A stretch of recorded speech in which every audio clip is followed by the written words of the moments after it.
COVID-19 has hit virtually every country.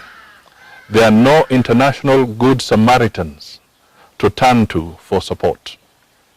Each country must first face COVID on its own before any international efforts can come into the equation. As Kenyans, we must accordingly brace ourselves up to address COVID-19 on our own.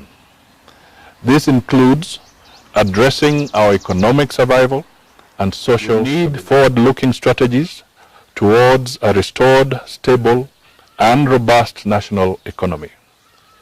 Indications are that the national treasury is on a weak footing, even as the various voices that are asking for state intervention grow by the day.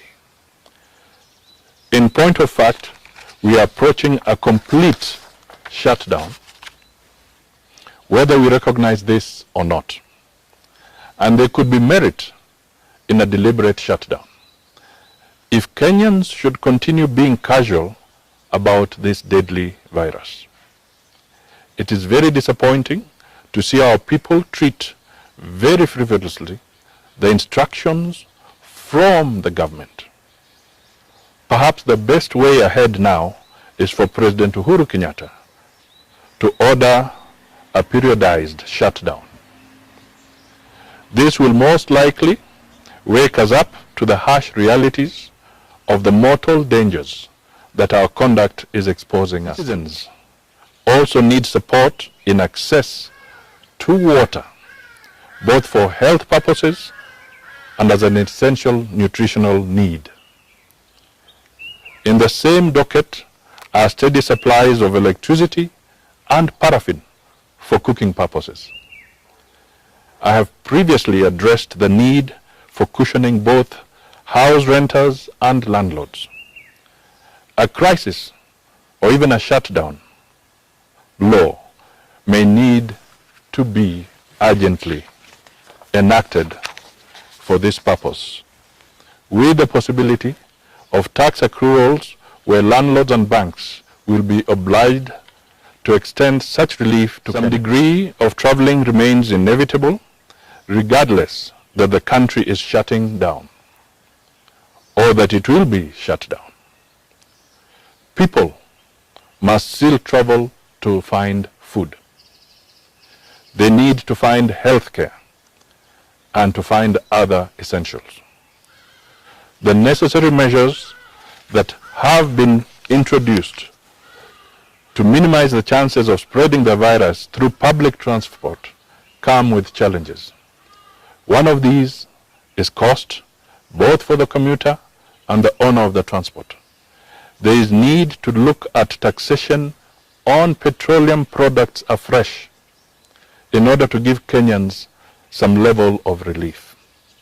It is known, for example, that slightly over 50% of the price of fuel at the pump goes towards taxes and levies. The government should give citizens some relief. And here you remember there's petroleum levy, there's the pipeline levy, throughput, there's the customs, the excise duties on fuel, so many other levies that go on fuel. We have entered what would ordinarily be the planting season in the country's food basket zones. COVID-19 has set us back in this respect. We need clear, proactive contingency measures with regard to such essentials as fertilizers and seeds, access to agricultural credit, and even extension services. Equally important is the need for pesticides and acaricides. If this thing knocks the agricultural sector and it does not produce, we will be in a terrible fix. We cannot possibly leave this to chance as we seem to be doing.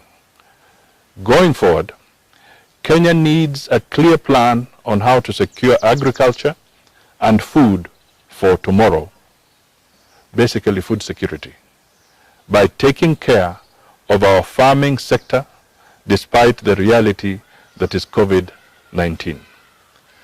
The supply chain for agricultural essentials, and indeed all other essentials, should not be compromised.